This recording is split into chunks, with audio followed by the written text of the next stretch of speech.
Trump is ready to negotiate with Beijing following his decision to increase tariffs on its goods. August 24, 2019 U.S. President Donald Trump said on Saturday after his decision to increase tariffs on Chinese goods he remained ready to negotiate with Beijing. "Let's see what happens. I'm always open to negotiations," Trump told reporters before heading to the airport for the G7 summit in France. As of October 1, Trump will increase tariffs on Chinese goods worth $250 billion from 25% to 30%, Trump wrote on his Twitter account on Friday.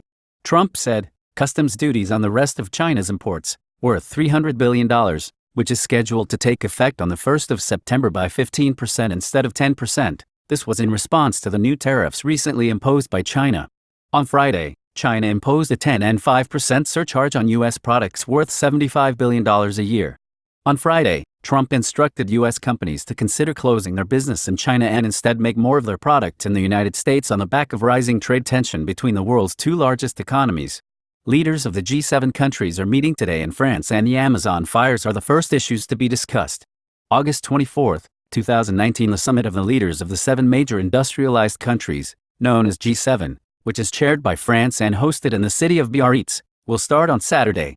From the trade war issues to the nuclear deal with Iran, environmental and climate problems, the Amazon fires and other issues, the leaders will address the most prominent crises shaking the world.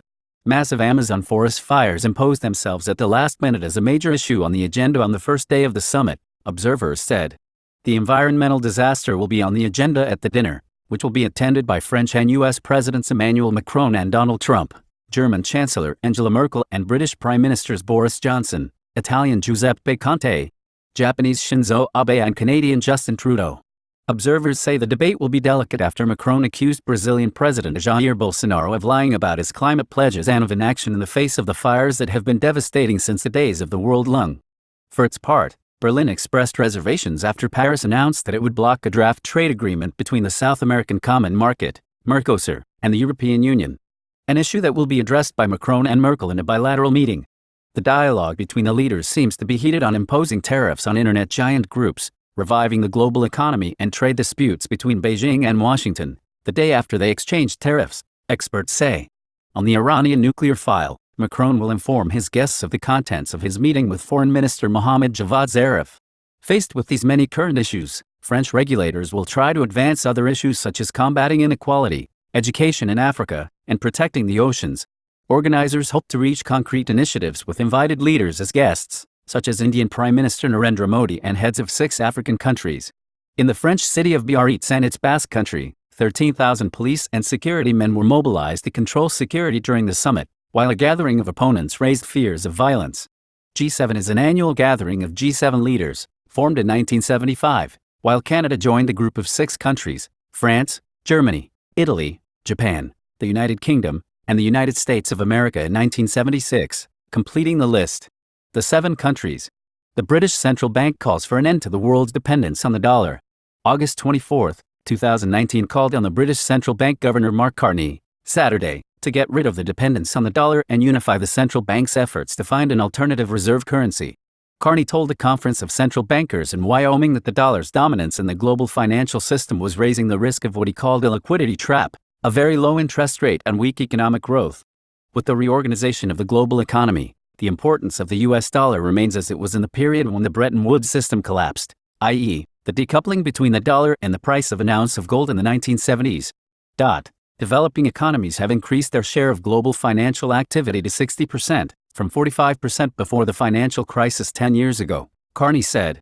The dollar is still used in about half of international trade, more than 5 times the U.S. share of global exports, making many countries vulnerable to the volatility of the U.S. economy. Carney added that the problems in the global economy are related to activating protectionist and populist policies. The governor of the Bank of England argued that the best solution would be to create a diversified multipolar financial system, which can be achieved with the help of contemporary technology. He suggested that it is possible to use cryptocurrencies for this purpose, which will reduce the impact of the dollar on global trade. U.S. Japan reached trade agreement. August 24, 2019 The United States and Japan have reached a general framework for a trade deal, with the United States keeping tariffs on Japanese cars but Tokyo cutting tariffs on U.S. beef and pork, the Nikkei Business Daily said on Saturday. The agreement was reached on Friday in Washington and will be announced at a meeting between U.S. President Donald Trump and Japanese Prime Minister Shinzo Abe on Sunday on the sidelines of the G7 summit in Biarritz, the paper said. The report comes shortly after Motegi told reporters in Washington he and Leitzer had made significant progress in their talks. Standard & Poor's confirms its credit rating of Iraq at BB with a stable outlook August 24, 2019. Standard & Poor's has confirmed its credit rating for Iraq at BB with a stable outlook. The agency predicted that Iraq will record a budget deficit in 2019 and the coming years, due to the decline in oil prices and the needs of large spending. Standard & Poor's also forecast that growth in Iraq will recover in 2019, supported by expected increases in oil production and a gradual recovery of non-oil economic activity. The agency said it could cut its ratings for Iraq if the government increased spending beyond its expectations.